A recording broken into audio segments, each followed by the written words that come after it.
Hi, old guy here.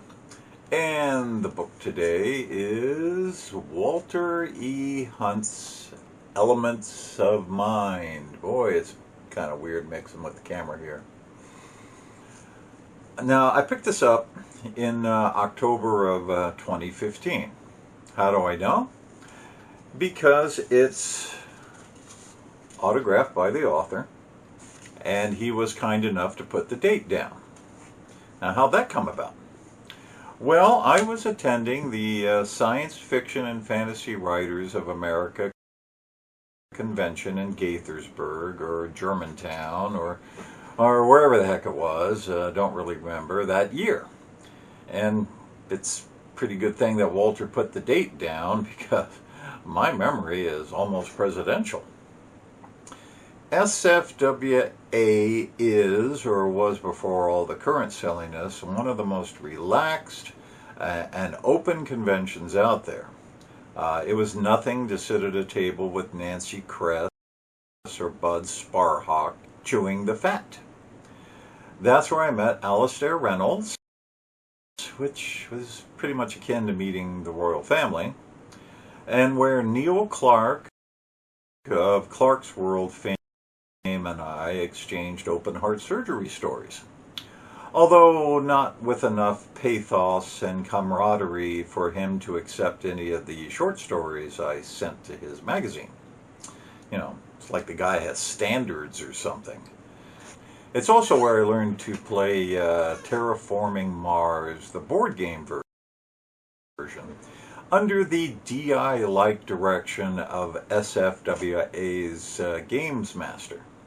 I came in second, I really did.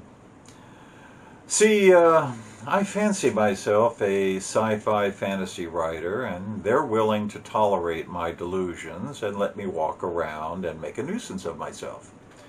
And one of the places to walk around and make a nuisance of yourself there is at the author tables, which are generally manned before and after the last evening's awards ceremony, which I have never won or even been considered for.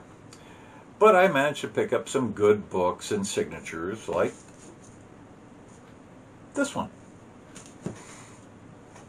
Now, at first glance, this is steampunk. I hate steampunk. I mean, sorry, I just do, and thank God this isn't. It's instead a fascinating supernatural Victorian tale of possession and mysterious objects a la Colin Wilkie.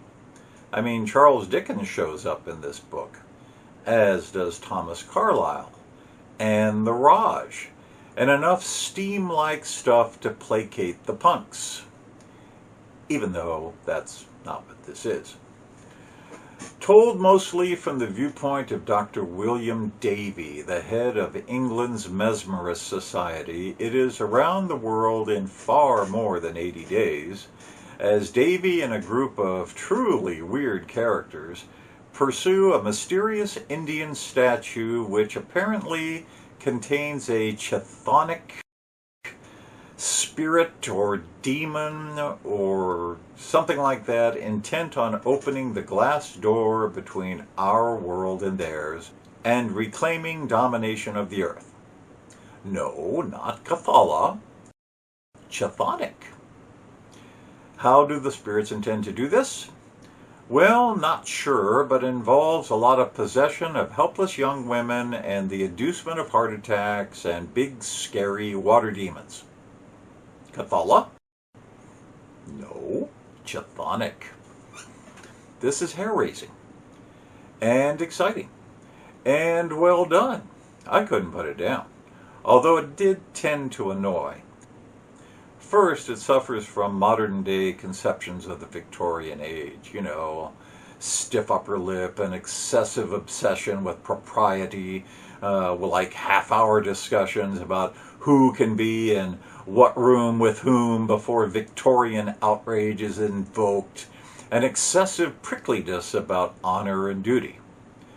While the Victorians would like us to believe they were all that, real life tends to intercede. Just read some Dickens. And Give Walter Hunt credit. His women characters are not getting the vapors and looking helplessly for some big, strong man to rescue them. On the contrary, they are the ones rescuing the big, strong men. Then there's mesmerism itself, which is the Victorian equivalent of your car warranty needing to be upgraded.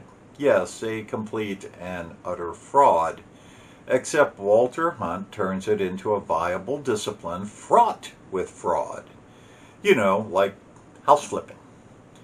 Reverend Davy references numerous well-known historical frauds and is always on the lookout for con artists, but he himself wields considerable power, something he needs in his battle with chthonic demons. One thing I thoroughly enjoyed was what turned out to be a completely unnecessary excursion to India. I mean, ain't that the way? You get all gussied up and head out to the airport just to find you're on a watch list because your mask isn't up to standards or something. Man, you almost wish Cthulhu would show up. Old guy here. See you later.